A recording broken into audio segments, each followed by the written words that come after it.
officers have a few concerns about this man who is returning from his 4th trip to South America in the last 5 years. So we just pulled in a passenger from Colombia. He's quite agitated. He's speaking really, really quickly, and his story is, it's all over the shop at the moment. So trying to get a gauge of where he's been, what he's been doing, who he's travelled with. A swab is taken from the man's backpack to check for traces of narcotics. While the test is conducted, the passenger tells Officer Andrew that his trips to Colombia have been for women he has met on the internet. I met her online after coming back from Canada, being gone 4 years. I come home for the first time in 4 years. And then I met Lily online a few months after that, decided to pack up and throw it all in for her and move the following year, 2014, for her. So I moved to Colombia 2014, lived with her for the whole 9 months, brought her back. She was all day in the house doing nothing, sucking her thumb, whinging for mummy. And then I went back again last year, hoping to find someone more real and practice Spanish again. And I'm really hurt because I threw all that away for Viviana versus Liliana. Then there was Viviana. As the passenger tries to explain his unusual relationships, over in the examination room, the swab test from his backpack is negative. But at the bench, steroids have been located in his luggage, and there are 2 other heavily taped bottles of liquid that will need closer inspection. We located the steroids, which he said he got from a mate over in Colombia, who he goes to the gym with. I asked him whether he's used drugs or not. He said all he does is use steroids. I don't go out much. I do gym and stay at home and watch Netflix. Marijuana is natural, and I liked doing that a lot as a kid, but I'm sober now, and that's the only thing I've ever done, mate. My parents know that, so I try to be as Christian as I can, and smoking grass is not very Christian. Steroids are a restricted import and will be seized. Because the man admits to cannabis use in the past, a second swab is taken, this time from the yellow bottle of liquid. And it looks like this passenger won't be going anywhere just yet.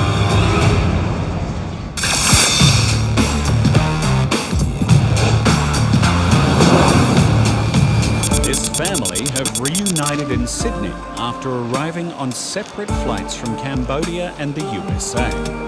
Their signed passenger cards state they have nothing to declare, but x-rays of their luggage reveal this is not true. They're all travelling together, and there's a lot of food in the bags. You can quite clearly see some fruit in some of the bags as well. So we're just going to go over and do the inspection now and see what they can tell us about what they're carrying in their bags today. Okay, so can you open the bags for me? What is this one? Cooked meat for the hotel. Cooked meat? What kind of meat? I think it's pork. Pork? Pork. Pork and vegetables? Stir-fried vegetables. Okay. That's for our staying at a hotel for 3 days. Okay, I understand that. Yeah, This is right. just steamed rice? Yes. Just steamed rice? This is just sticky rice? Yes. Have you been to Australia before, sir? No, it's their first time. Your first time? Passenger explains that the family have brought cooked meals to Australia, which they intend to eat in their hotel rather than eat local produce. What's this one? Dry fish, again for the hotel. Okay. You know we've got food in Australia. I know. Well, it's the first time they travel. But it's not just cooked food they have failed to declare, as officers locate something of much greater concern. Oh, look at that.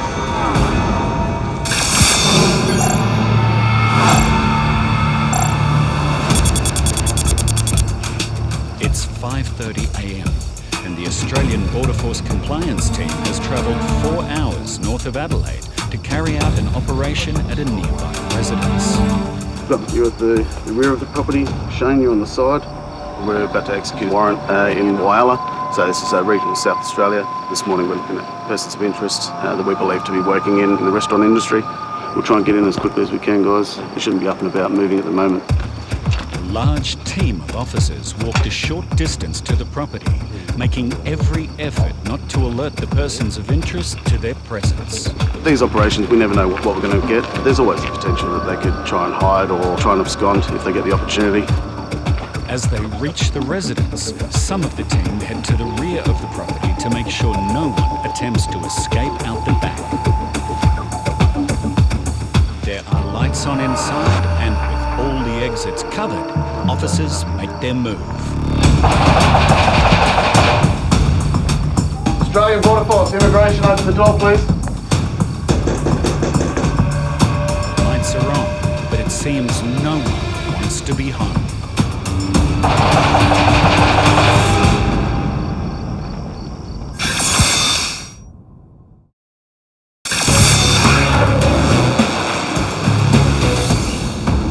It's pre-dawn, and the Border Force compliance team have surrounded this residence in the regional town of Whyalla, 4 hours north of Adelaide. Australian Border Force, immigration, open the door, please. Intelligence indicates the occupants are working here illegally at a local noodle shop, and after a tense wait, a woman finally opens the door. Hello, good morning. My name's Dan. I'm from the Australian Border Force. All right, immigration. We have a search warrant. Can you open the door for me, please? Yeah. Here's my ID. They enter the dark, cramped house, and officers quickly search for other occupants. Can I just open the light? Sorry. Yeah, sure. A full sweep of the property inside and out locates a male in a bedroom who is escorted into the lounge room. Do you guys have passports? Yeah. So you're husband and wife? Yeah. Yeah. Okay. How long you lived here for? You mean Australia or here? Whyalla, yeah. Whyalla, 6 months. Okay. Yep. What sort of work are you guys doing down here? The noodle sushi bar. Okay. With confirmation that they are working locally, a call is made back to base to verify their identity. Date of birth 4th of December. While the couple tells Officer Dan that they are unsure of their visa status. Do you have visas? We applied the protection visa. Yeah. So you applied for that? Yeah. And you used a migration agent? Yeah. Yeah, registered migration agent? Yeah. Yep. Okay. The woman claims they were never told if their protection visa had been granted or not. Well, we'll do some checks and see what our system tells us. But from the checks that I've done previously, okay, I believe you don't have a visa. Yeah. Okay. Officer Dan suspects the couple know they are unlawful. They appear to not be aware of their immigration status, but I'm not really sure about that.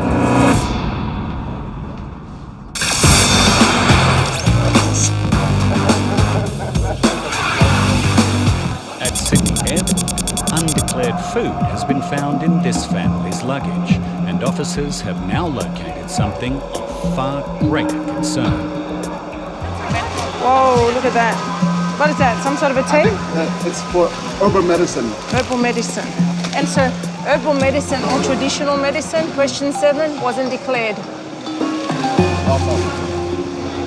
The problem we have with traditional medicine still has bark on it, and we can't see clearly what's in it. We'd have to sift that to make sure there's no insects. It's okay, we don't need it. Officer Andrea opens another suitcase, which, according to the passengers, contains only clothing. So this is your bag, ma'am? Yes, I'll go. Okay, it's not just clothing, sir. Look, the bag's full of food. Again, it's rice for the hotel. Rice again. Lots of rice. The enormous amount of rice in the suitcase is unusual, but what's found lurking amongst the rice is a shock for officers. Oh my goodness.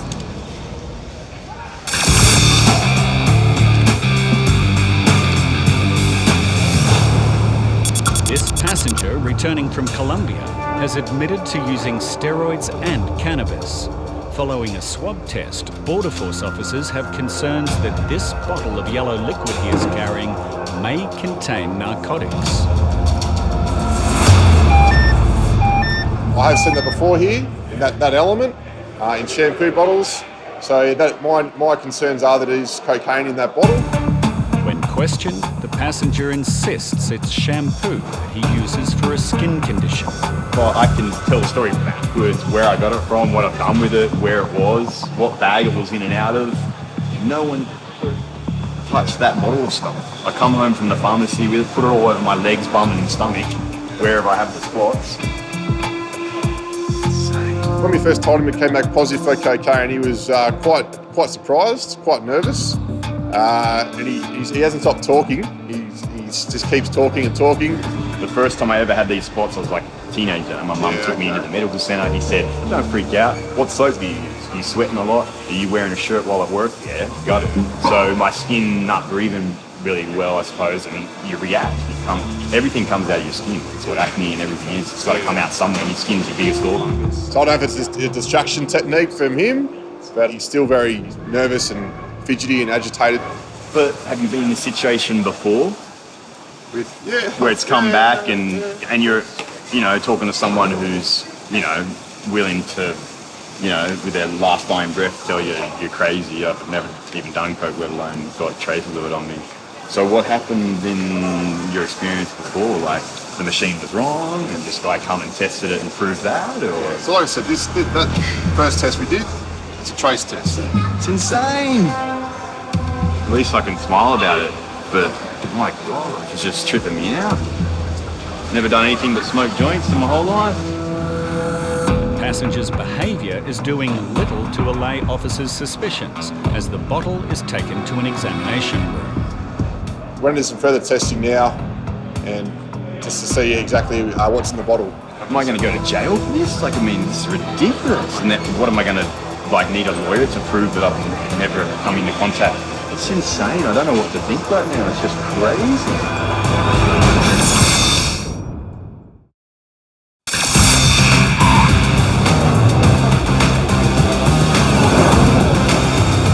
Biosecurity officers have located undeclared food and other organic matter in the luggage of this family. But now they are shocked to find a greater biosecurity threat hidden within the packets of rice. Oh my goodness, look. See that wriggling? Just in there. Oh, there it is there, just there. That's an insect, but it's coming off rice. And the problem with rice, it could be a capra beetle, which is a stored product pest. So it'll affect our grain industry. So we're going to send that off to our entomologist to make sure that it's not a nasty that we don't need in the country. So we found some insects in the rice, so I'll be seizing that rice. The other thing is, sir, you didn't declare any of the food. You said no. And quite clearly it's asked you if you got fruit, vegetables, parts of plant, and you've said no to all these questions. I asked them and they told me that they didn't bring any such things. So. Yeah, but every bag has got food in it. Officer Andrea must now work out exactly how much food these non-declarants have tried to bring into Australia. Wow, wow, wow, wow. We have got a lot of food. It's clear that this family intended to bring an enormous amount of undeclared food into the country. And because of this, they may now find themselves on the receiving end of a hefty fine. The amount of food that we're taking out, it doesn't look really that good for these passengers today. And the surprises keep coming. Oh, whoa, whoa, whoa, whoa.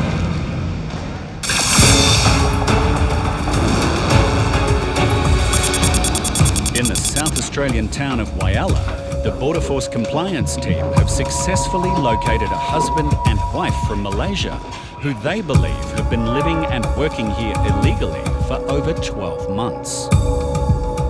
They're fully compliant and admitted to working in the noodle shop industry and restaurant industry throughout Australia, so not just in South Australia but Queensland as well. The woman says they applied for a protection visa a few months ago, but they were unsure if it was granted. So, while officers confirmed their visa status, the couple are questioned further about their onshore activities. What's your job at the noodle shop? What do you do? Cashier. Cashier. And Cook? this is chef, yeah. Okay. Yeah. At what time do you start and finish? 9 until 10 or 11, like. At night? Yeah. Yeah. Every day? 7 days a week? Yeah. Long days. Yeah.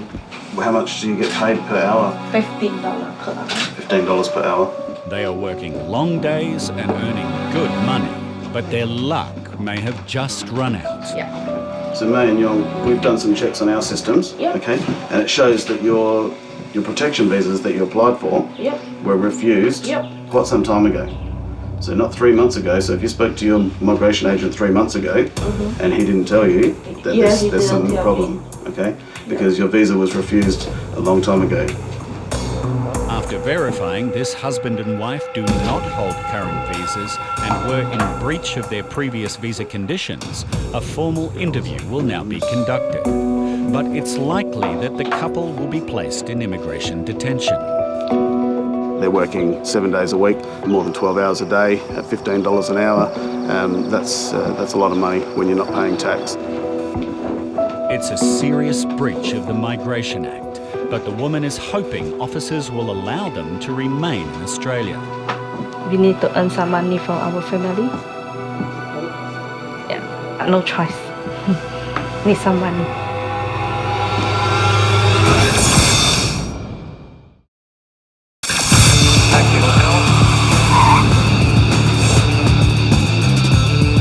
Am I going to go to jail for this? Like, I mean, it's ridiculous. And then what am I going to, like, need a lawyer to prove that I've never come into contact? It's insane. I don't know what to think right now. It's just crazy.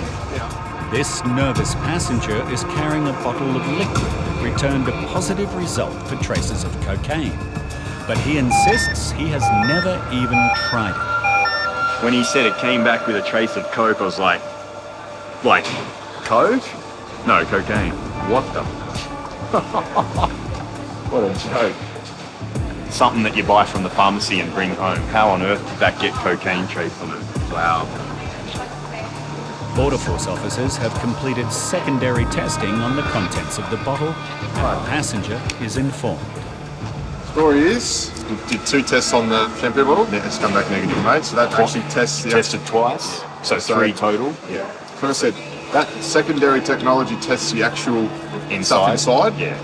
First stuff tests outside. So like I said, you could have come in contact, or someone could have come in contact with your bags. So like I said, Jeez, could be, give me a heart attack. it's all right. It's all good. Officers are satisfied the man is not carrying any narcotics. Thanks, buddy. Thanks to your Appreciate it. patience, no worries. He's probably been overseas. He's probably had dealings with people who have offered him cocaine. But as far as we're concerned right here, right now, there's no cocaine on him. Next time he travels, this nervous passenger may want to leave his shampoo bottle behind.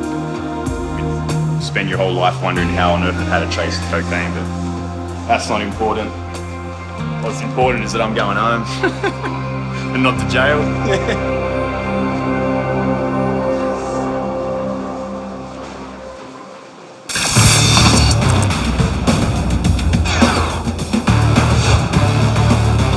Biosecurity officers continue to uncover the enormous variety of foods in the luggage belonging to this family who failed to declare anything at all.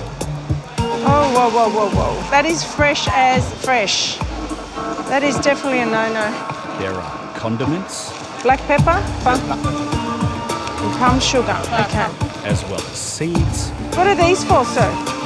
To grow? Squash seeds. She said Yeah, squash she's seeds. saying to grow. herbs, Unfortunately, it's not clean enough and it's not commercially packaged to come to the country. We don't need it.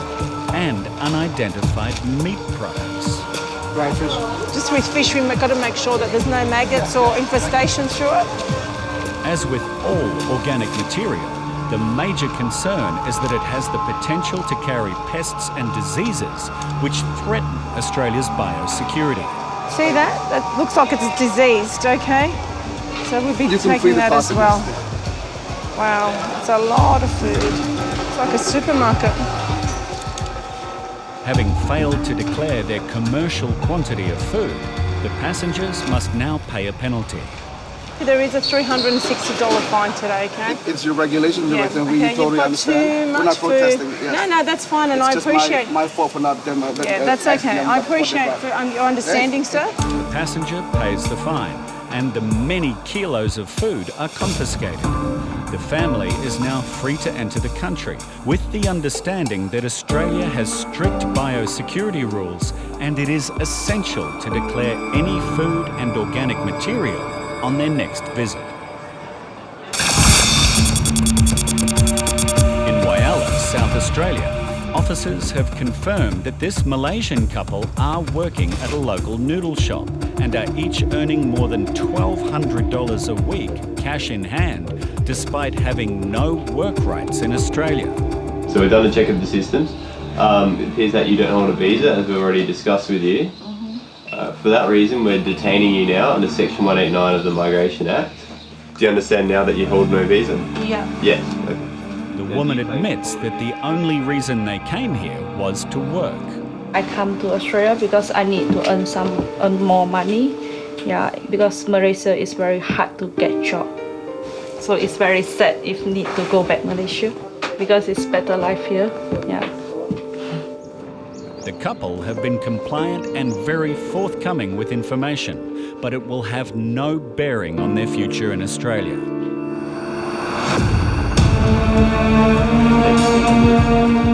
They are detained, taken into custody. It's obviously disappointing for them. They come to Australia to try and seek a better future and a bit more money than what they can earn back home. And that's what draws illegal workers to Australia. And unfortunately, that's the way it goes. There is a visa framework that allows people to come to Australia from overseas to work, and these people are circumventing that visa framework, and we can't tolerate that.